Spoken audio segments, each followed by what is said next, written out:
Good morning. Let's sing Please Rise in Body or Spirit for hymn 188. Come, come, whoever you are.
Our chalice lighting words, I hope, are on the screen. Yes. We light this chalice to celebrate Unitarianism and Universalism. This is the church of the open mind. This is the church of the helping hands. This is the church of the loving heart. Together, we care for the church and each other.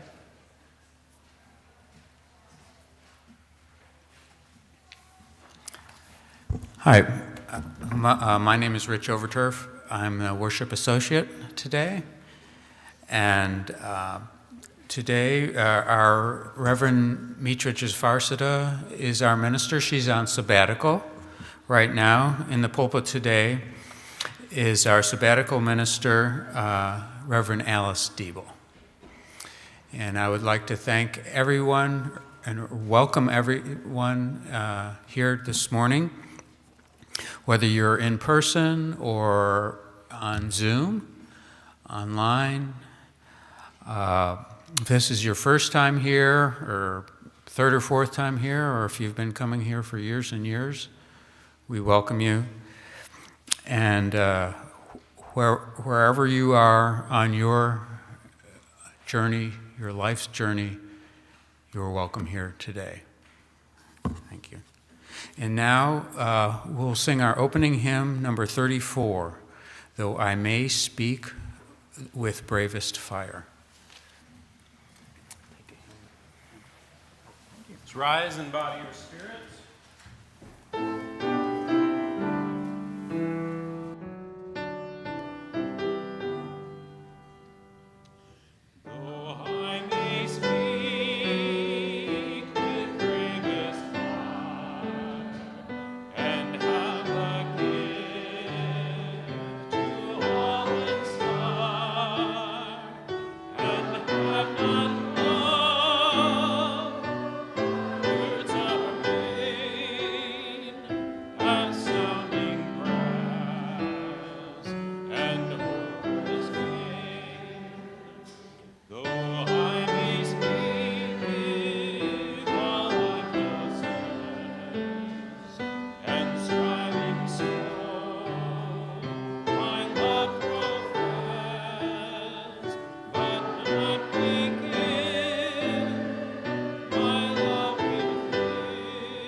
Affirmation.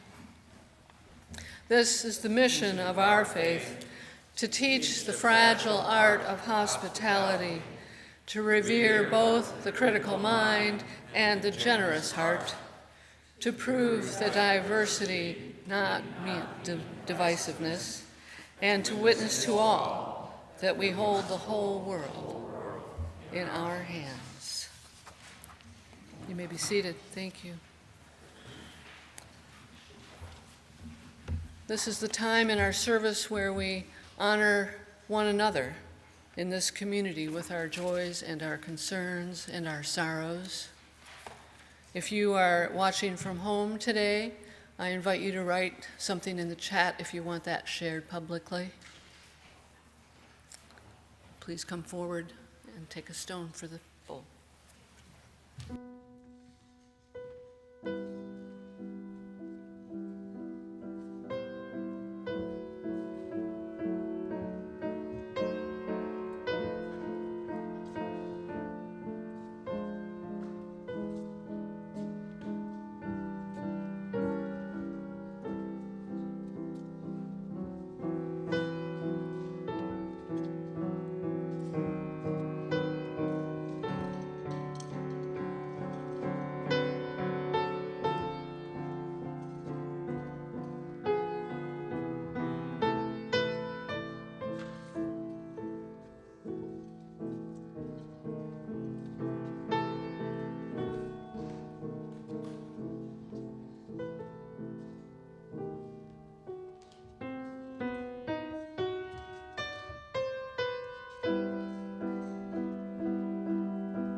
We are blessed to have children in our sanctuary this morning, and I want to invite you all to keep them in your hearts as they depart for religious education this morning. Would you join me in a moment of prayer or meditation? As the children depart for religious exploration, I invite you into a time of prayer. Let us reflect on the young lives in our care. May they learn to connect to one another with kindness, generosity, and fairness as we send them off into our good hands.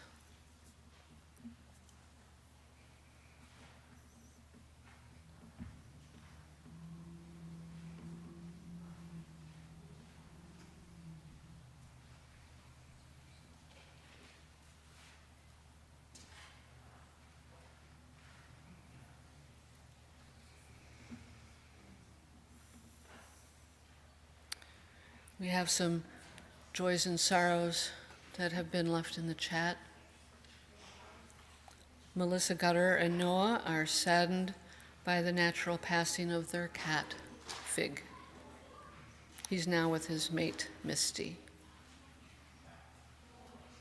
We have a joy that our longtime member, Charles Seibert, has had successful hip surgery and is now home. I know he would welcome your cards.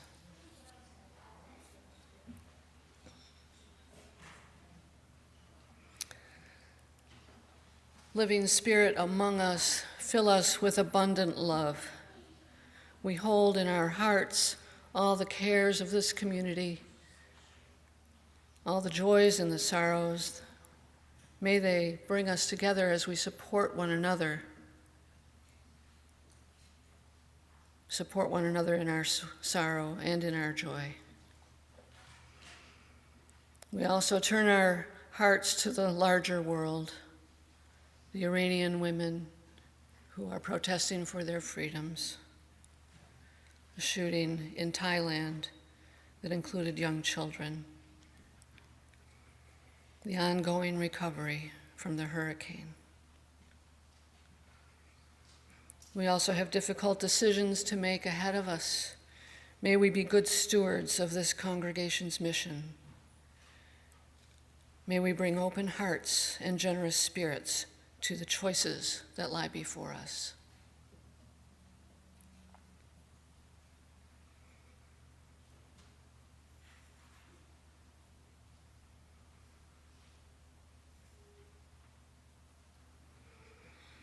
In the name of all that is holy, amen. Blessed be. We have a meditative hymn, number 137, We Utter Our Cry.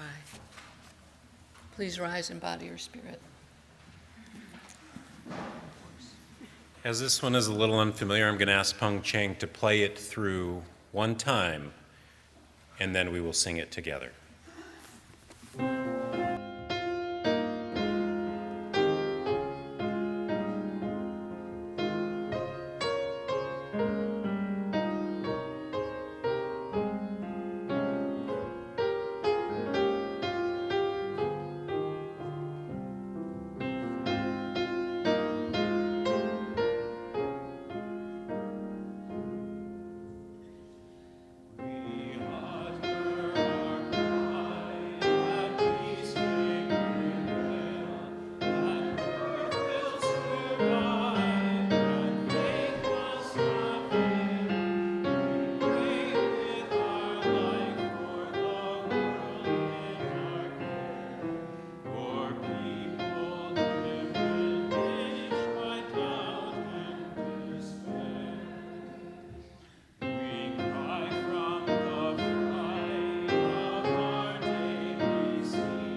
Okay.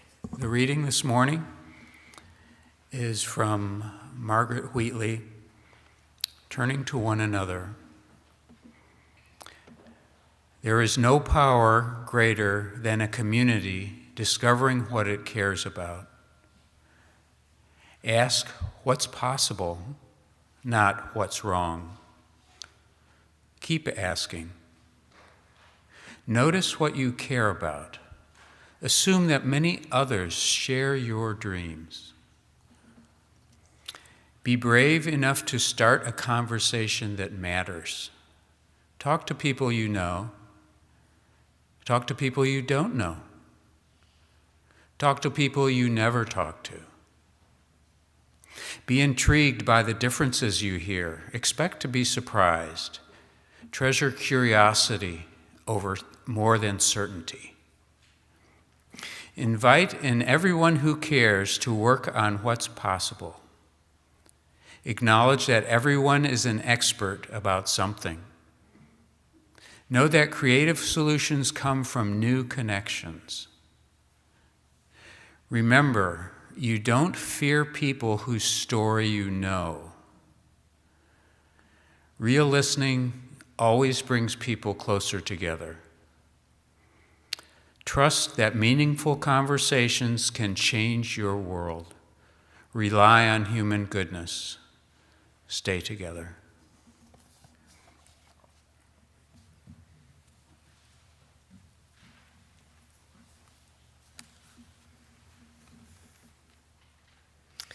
I wonder if any of you have read the book by Zach Norris, Overcoming Fear. It was a UUA read, I think last year. Or Defun Fear, excuse me. And much of this service draws on his ideas. When I read it, I had no idea that Europe would be engaged in a war, over 6 months old now. And while I tend not to worry about the war coming to our shores, it raises my anxiety a little bit, my fear. After all, we're in an age, and have long been in an age, of nuclear weapons. And Putin seems unhinged, saber-rattling about retaliatory nukes, and he's annexed more of Ukraine. Nukes make me fear for the planet, and this fear has made me even a little bit hawkish, ready to take to the ramparts, which is not like me, not like this peacenik.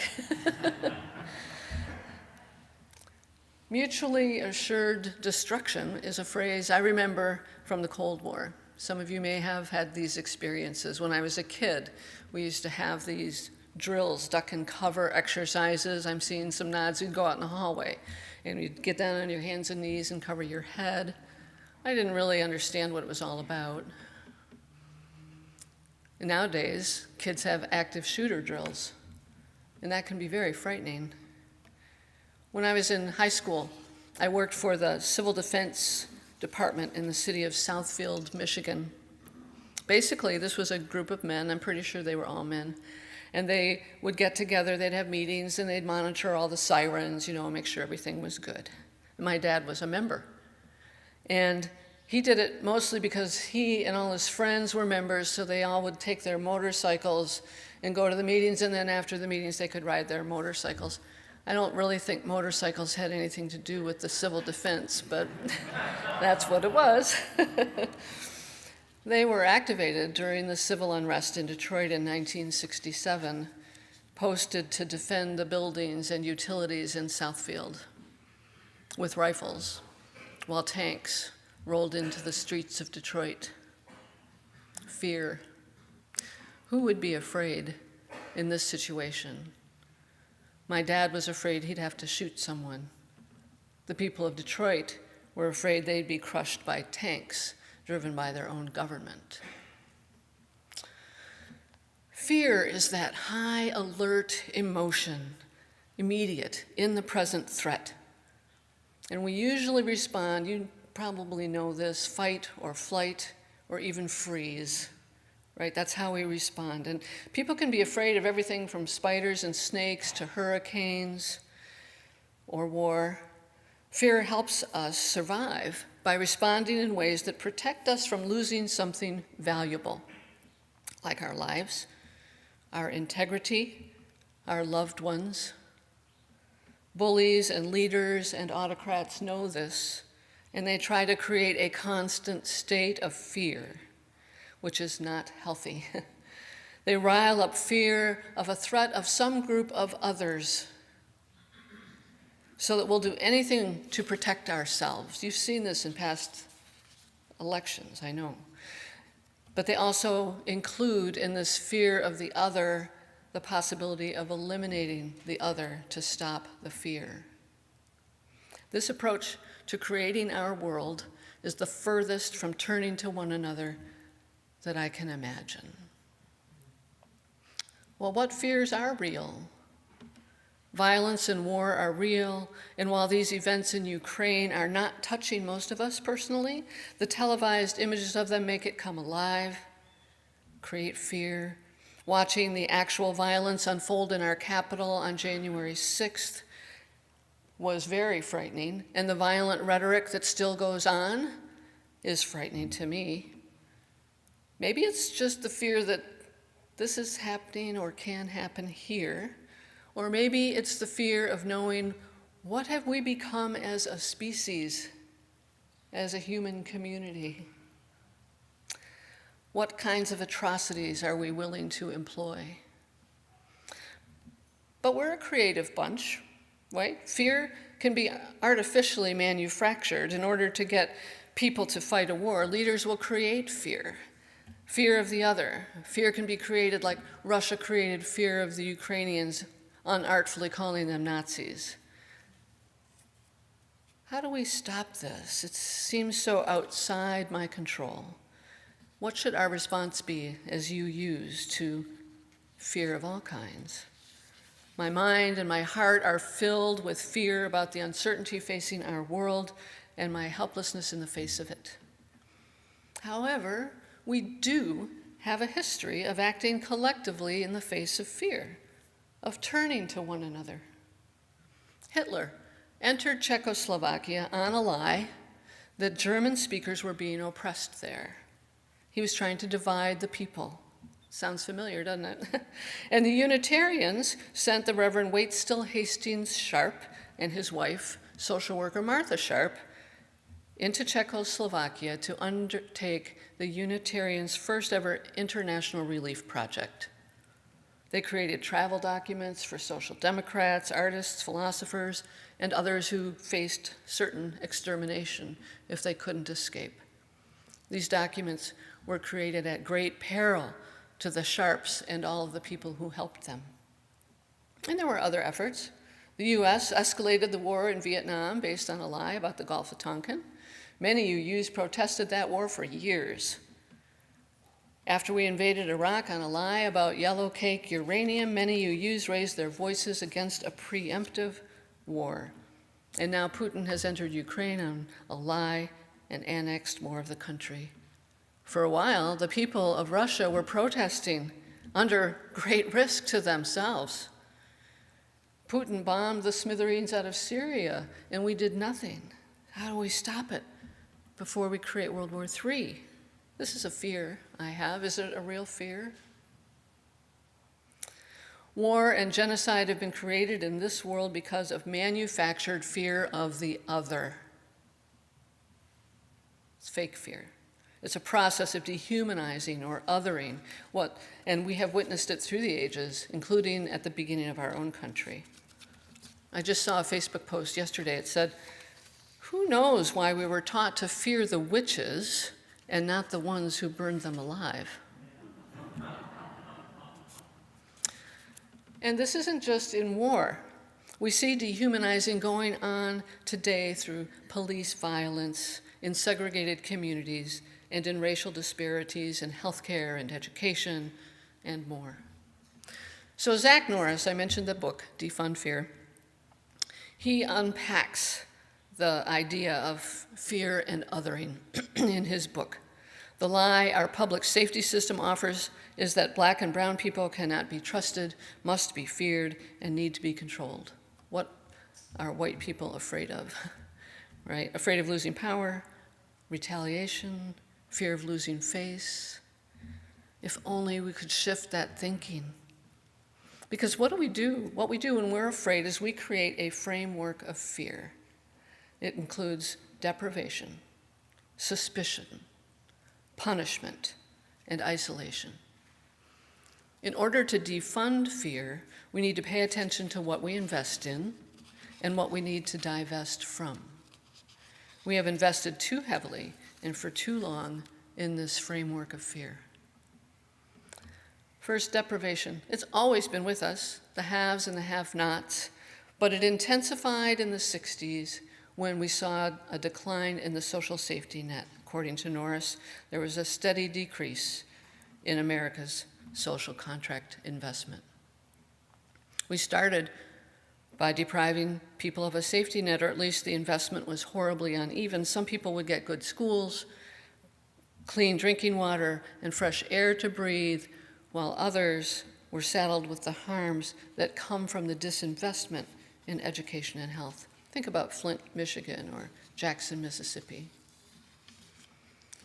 Second, suspicion of the other is rampant. We invest in policing and surveillance to keep our gaze on people we fear, that big eye in the sky.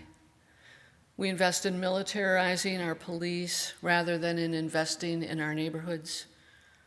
License plate readers have the potential to identify people without proper immigration documents and arrest them, though of course the officials say they won't do that. Some communities are over-surveilled and underprotected. Third, punishment is what we do to people we believe have caused harm. We think it is a deterrent, but is it really? We have more people in prison than any other country. The U.S. prison population has grown by more than 700% from 1973 to 2017. Certainly the crime rate has not fallen by that much. And fourth, isolation. Norris says isolation begins when we think of our nation, our neighborhoods, and our homes as fortresses, building fences and walls around them.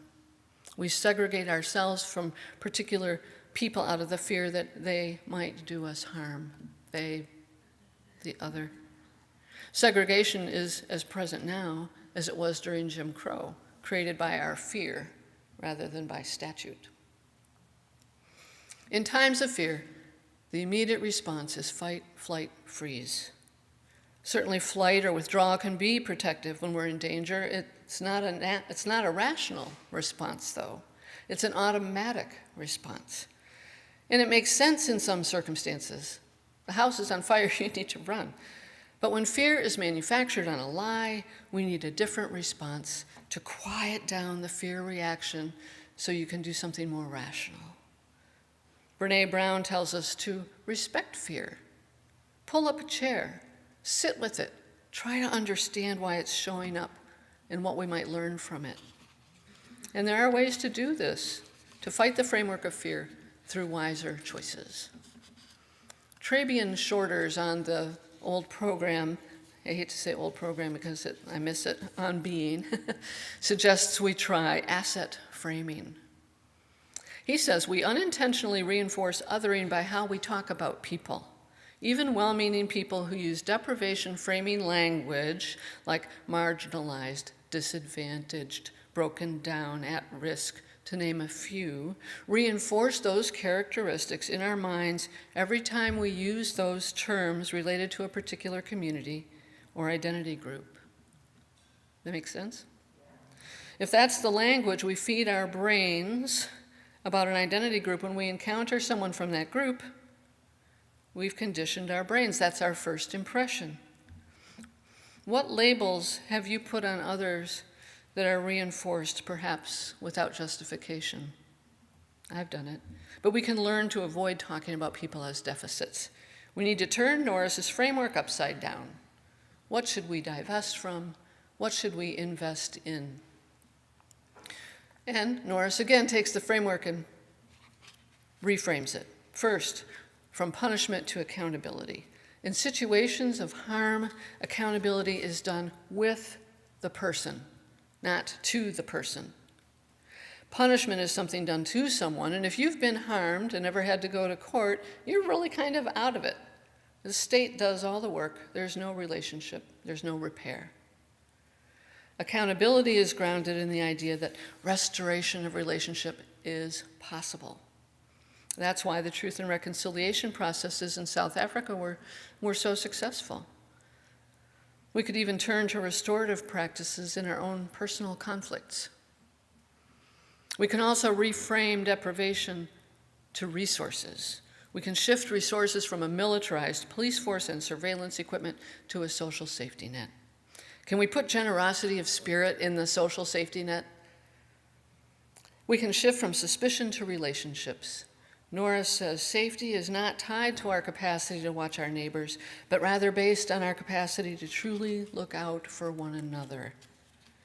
He quotes Jane Jacobs, who wrote, "The public peace of cities is kept primarily by an intricate, almost unconscious network of voluntary controls and standards among the people themselves and enforced by the people themselves. There's no them, there's only us." Finally, we need to move from isolation to participation. In order to participate, we need to be free to move, have access to social connections, and believe in a sense of possibility. That's where church comes in. Dealing with fear requires something of us if we're going to turn it upside down. How do we respond to fear? Now, if the bombs are flying, you need to run. But responding to fear in the long run will require us to do something else. It requires that we pull up a chair and turn to one another, as Margaret Wheatley pointed out, stay together, help one another, figure it out together. When we have faced something hard, the healthier response is to connect. In neighborhoods devastated by the unequal losses of the pandemic, we saw mutual aid organizations springing up, people doing what they could for one another. In Europe, the Polish were welcoming the Ukrainians across the border in numbers they couldn't possibly sustain, but they did it anyway. Ohioans quickly mobilized to go to Florida after Hurricane Ian. They see themselves in it together. We create the world. We can bring wonder to it or fear. At times like these, when fear is palpable, we can build strength by coming together. Wendy Willis of Kitchen Table Democracy in Portland, Oregon, wrote about the need to create ritual in difficult times. She was writing during the peak of the pandemic and right after January 6th about the palpable need to honor and celebrate what we can in the face of frightening times. Take yourselves back to them as you consider her words. "I'm feeling restless and stuck in time. More than ever, it seems as if the turn of the year required something extravagant of us. It required us to take to the streets with pots and pans, to release 1,000,000 bright lanterns, to build a bonfire in the town square, to declare our intentions, to sing forgotten anthems." She talks about how the little rituals in our families and in our religions are being lost, when without such rituals and without meaning-making practices, fascism takes over by connecting to our fears. She wrote, "Maybe what we have to offer each other is in the tiny rituals of sense-making, ones we can start right now. Maybe we need to weave them into our daily lives, the rituals of connection and blessing, and saying hello and goodbye, the rituals of gratitude. Perhaps we should bless the workers filling the potholes and the teachers headed into the classroom. Perhaps we should offer a moment at the beginning and end of each day to recognize the miracle that we are still here together. Perhaps we need to try to make meaning in public, even if it's awkward, even if it feels inadequate to the times." Willis acknowledges that these rituals will not cure all that ails us.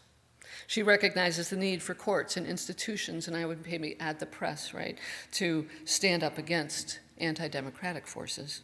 And yet, she writes, There is still the day-to-day to contend with in this time. There are still the millions of little choices we make as we fret over those enormous and sometimes existential questions. If we commit ourselves to sense-making together and to imagine rituals that celebrate and mourn and throw up our hands in agony and ecstasy, perhaps some small part of our longing for meaning and connection will be satisfied. Perhaps we will not be so desperate to take to the ramparts. We humans create the world, or at least the institutions and the relationships we have on this planet. Divest in institutions that reinforce fear and anger. Divest in walls, surveillance, and isolation. We need to stop seeing people as other. Divest in fake news. Call out the lies that create the other. Let's open our eyes to who is gaining and at what cost. Invest in the safety net. Invest in kindness. Invest in being accountable to one another. Invest in asset framing. Invest in and reaffirm our principles, all of them, and however they may be in the coming years. Invest in choices in our corner of the world and maybe even in this congregation to bring about peace. Invest in rituals of love and honoring. Keep hope alive so we may be resilient in the face of our uncertain futures. May it be so. May we make it so.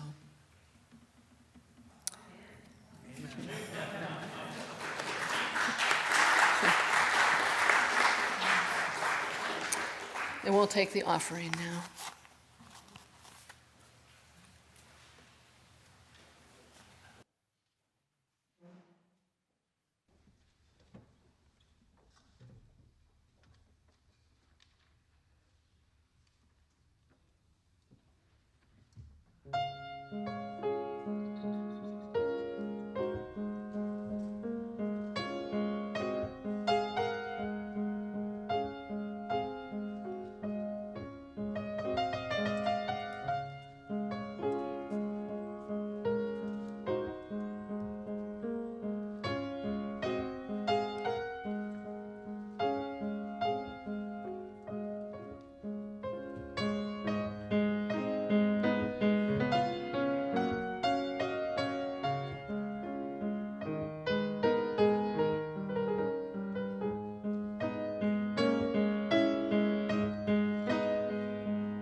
Thank you, Peng Cheng. I could hear the rain and the thunder. In the spirit of rituals of gratitude, we have a spirit team that's going to do something special for us.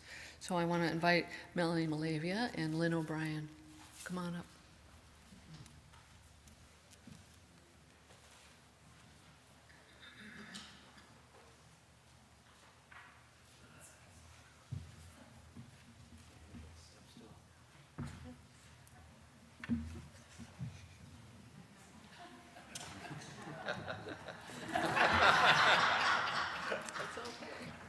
How dare they?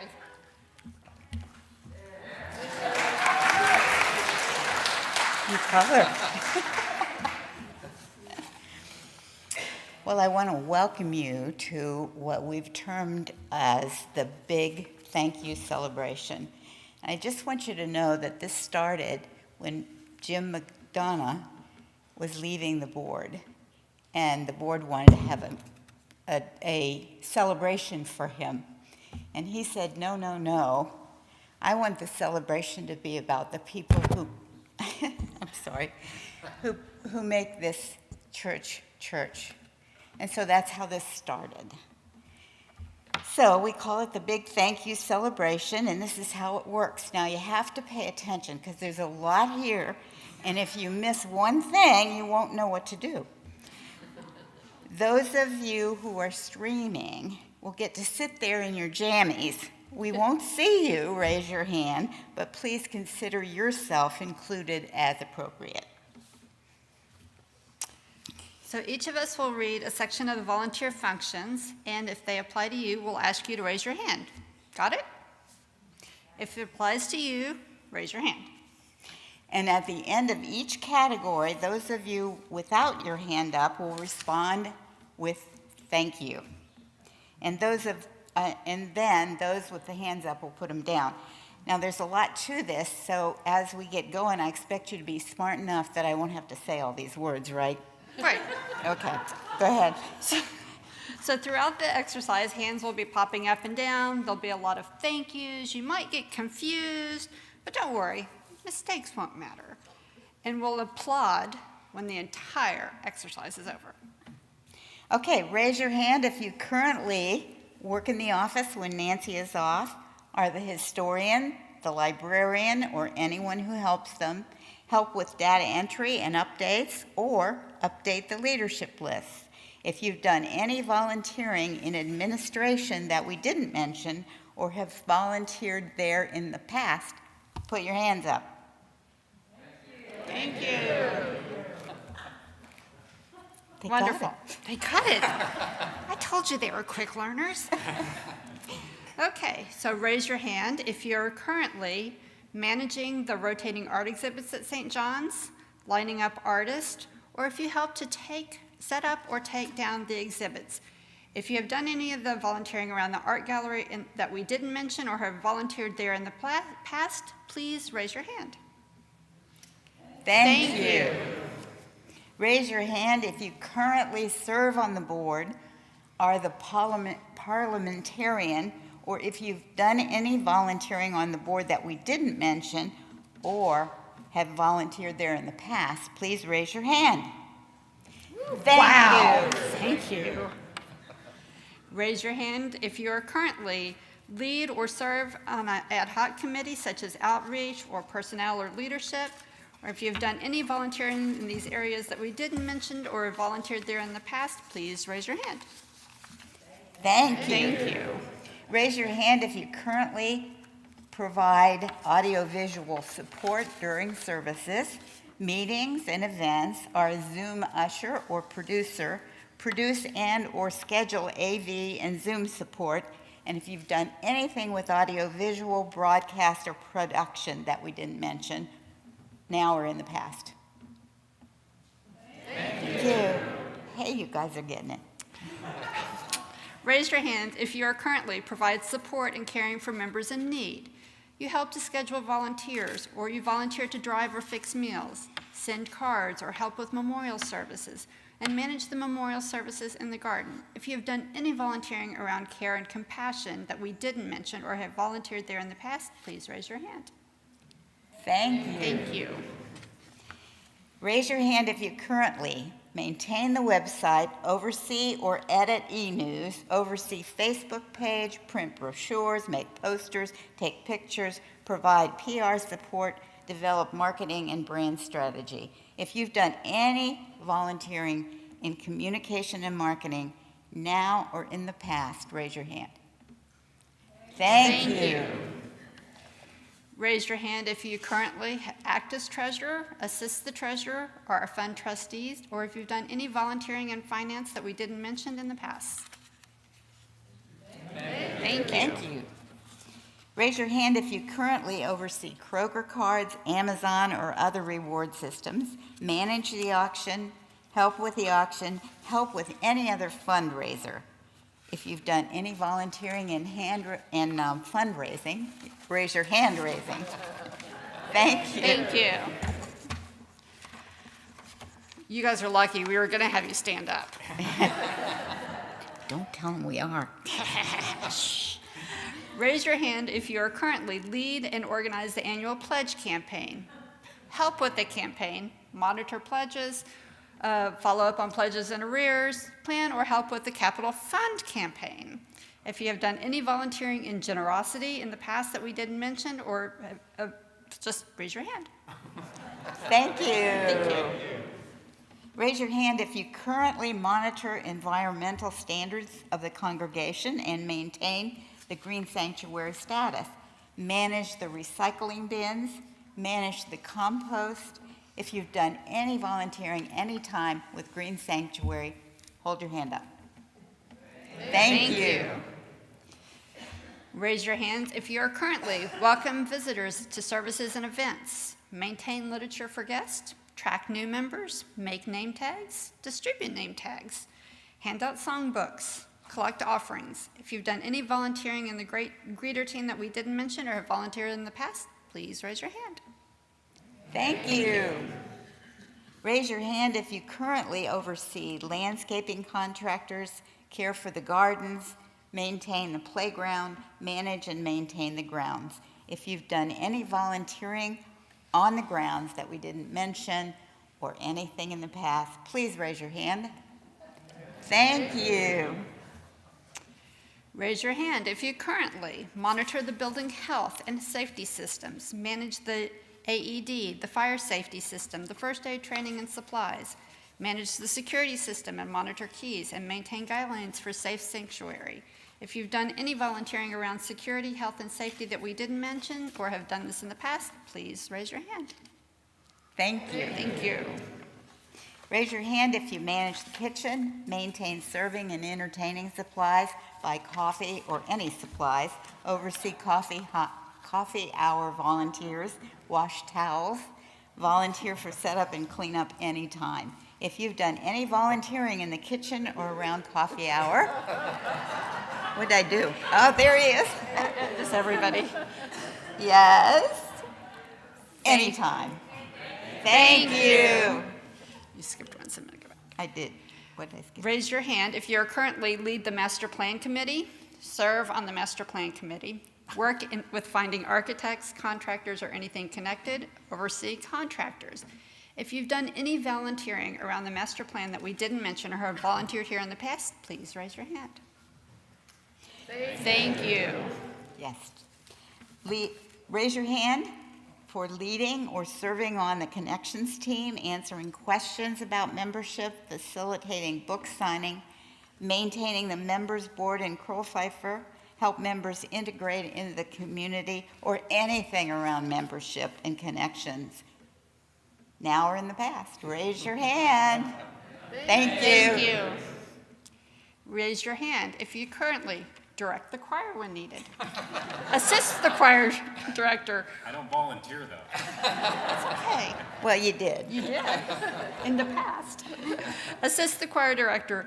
Organize and stock the music library. Sing in the choir. If you have done any volunteer with the music and choir that we didn't mention or have volunteered here in the past, please raise your hand. Thank you. Thank you. Raise your hand if you currently host fundraisers to support our partner church, organize cultural exchanges, make soup or bread for luncheons, set up or clean up anytime. Thank you. Relax, it's only a couple more pages. Raise your hands if you have currently conduct regular building and grounds inspections, provide minor repairs, contract and oversee your major repairs, maintain clean and safe space in the building. If you've done any volunteering with the property team that we didn't mention or have volunteered in any capacity in the past, please raise your hand. Thank you. you. Raise your hand if you currently serve as RE teacher, help the RE teacher, plan and execute educational activities for children, families, youth, and adults, including forums, and watch over the little ones. If you've done any volunteering now or in the past in religious education, please raise your hand. Thank you. Thank you. Raise your hand if you're currently volunteering to facilitate any of these: the bookstore, the chalice groups, community UU connections, compassionate communication, Enneagram, the religious life team, meditation, an out coordinator, sit right down, Tai Chi, or if you have volunteered done any volunteering around the religious life that we didn't mention, or if you volunteered in the past, please raise your hand. Thank you. Thank you. Raise your hand if you currently sponsor Sunday flowers, arrange flowers for service, decorate for holidays, maintain pulpit and altar materials, keep chapel and sanctuary tidy, manage the aesthetics of sanctuary and chapel. Now or in the past, raise your hand. Thank you. Raise your hand if you currently organize or make happen the Final Friday game group, Interweave, Laughs, the men's group, the movie club, YACC, YADA, or if you've done any volunteering with the social groups that we didn't mention now or in the past, please raise your hand. Thank you.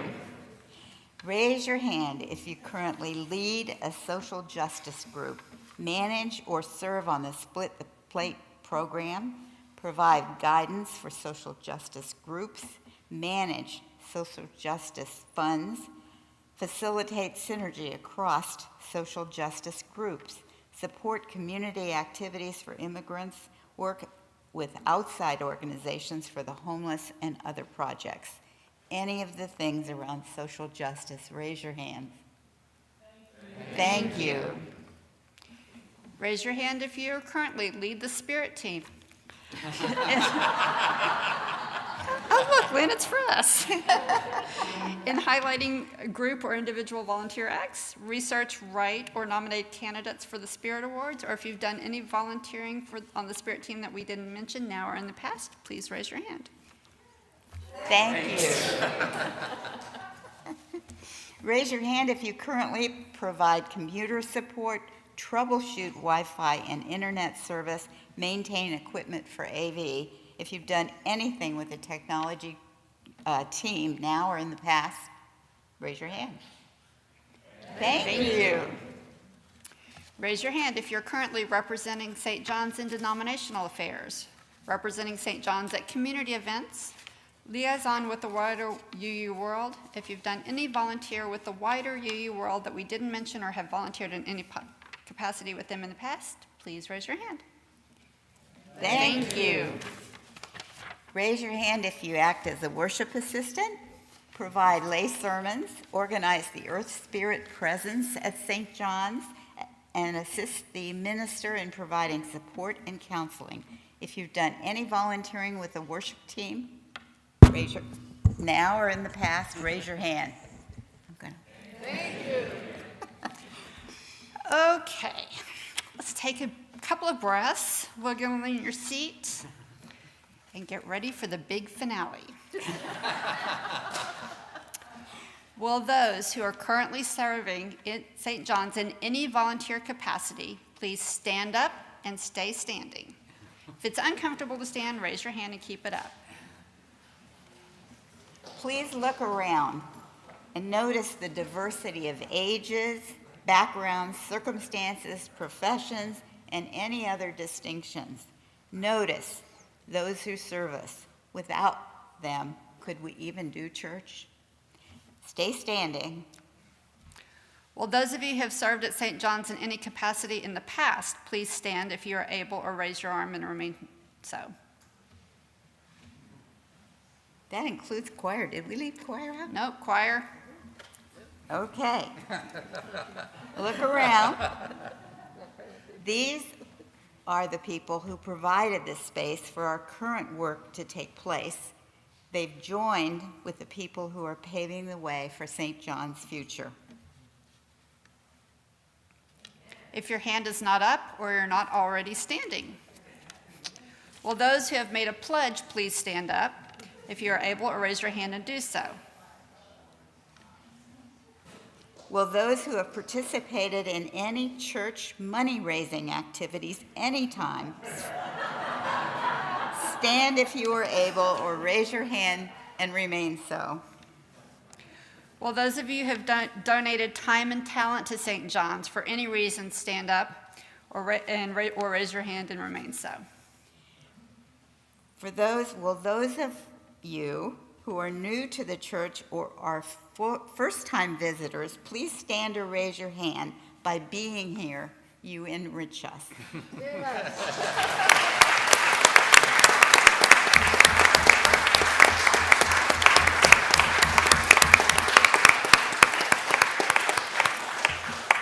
On behalf of St. John's Unitarian Universalist Church, we thank you.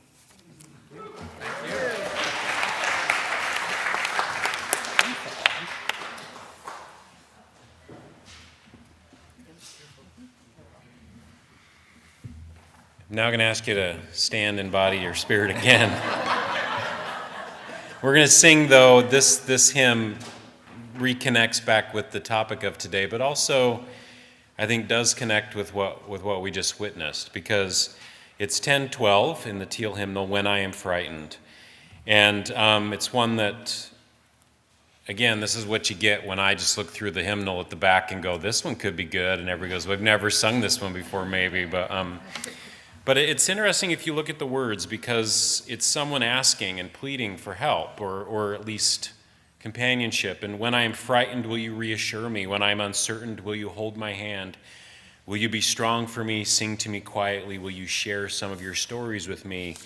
And if you will show me compassion, then I may learn to care as you do. Then I may learn to care. Now, in this case, it's someone asking for something, but we find different times in our lives where we are maybe asking, but there has to be someone else on the other side of this.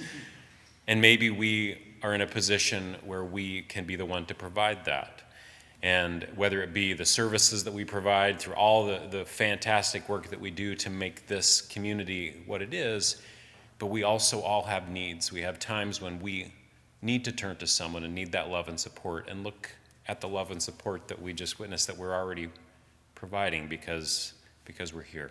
So let's sing When I Am Frightened. Please rise.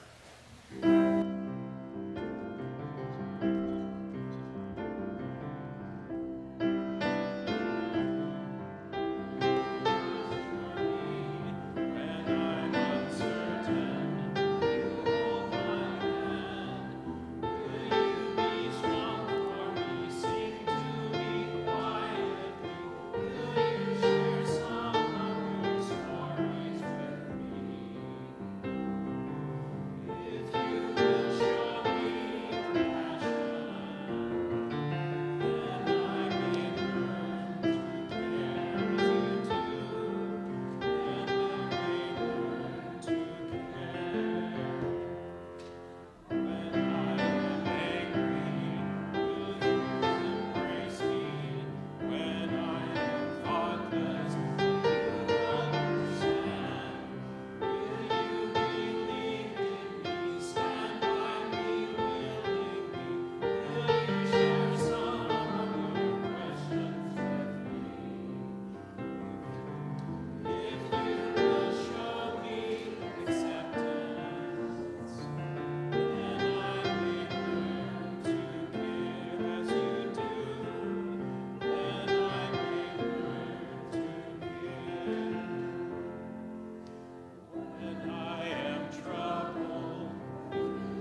Who knew how many people it would take to run a community?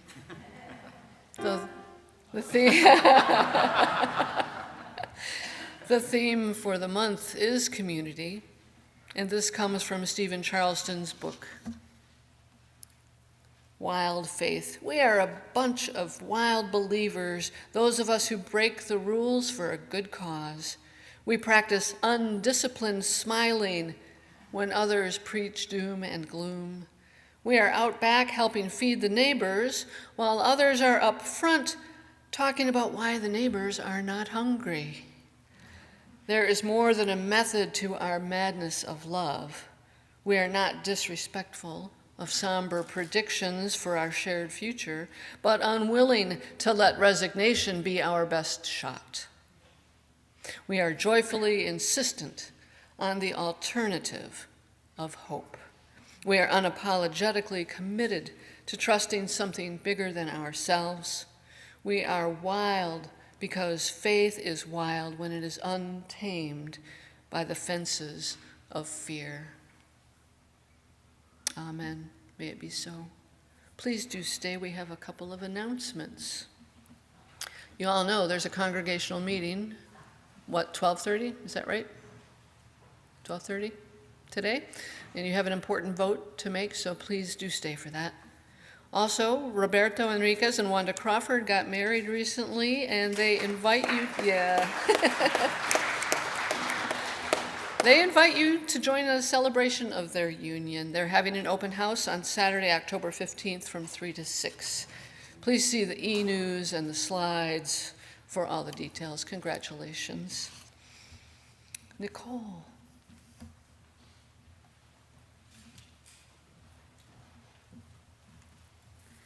Hello. I'm Nicole Stanforth. I know I look like I'm going to a political rally, but not today, although there are some apparently. So I am here because today is the day of the Out of the Darkness Walk, to benefit the American Foundation for Suicide Prevention. As I've said before, they were a large part of getting the 988 crisis line up and running. They're also the leading private funder of suicide prevention research. The walk is at 1 o'clock today. I've already done my duty and voted absentee, but y'all get to stay here. It's a lot more fun in person. But if by any chance you're not eligible to vote, then be welcome to come visit me.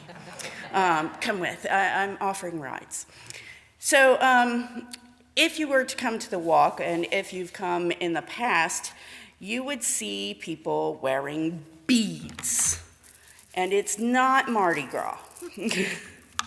So the first one that everybody will have are the blue beads. These are the beads that support the cause. Everybody gets blue beads. But you can also have up to 8 more. Actually, 9. There's one not listed on my list. So the purple beads are in honor of the loss of a friend or a loved one. The teal beads is supporting someone who is currently struggling or has attempted suicide in the past. And the green beads, which if we were honest would be far more prevalent, is a personal struggle or attempt. There are also ones for loss of a child, loss of a spouse or partner, loss of LGBTQI. There are more. So, with that said, the Out of the Darkness Walk celebrates those we love, have lost, celebration of everything life.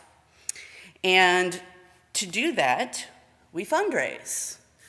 And last week, out of 152 teams, we were number 8. This week, things have really gotten ramped up. We are number 12. We are $263.67 behind team number 11. But that said, not counting cash donations, We are up to $1,583. Thank you. Thank you. So last call for cash. The walk starts at 1 o'clock, so I'll be here just long enough to change into my beautiful, lovely, bright yellow Side with Love t-shirt and throw a Hot Pocket in the microwave.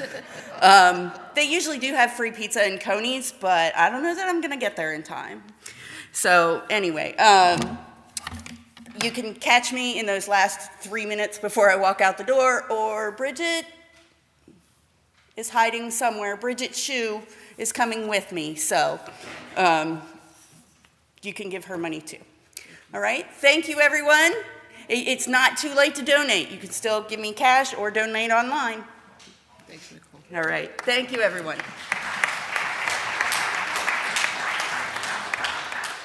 That's all the announcements. So go turn towards one another during coffee and come back at 12:30 for the meeting. Thank you.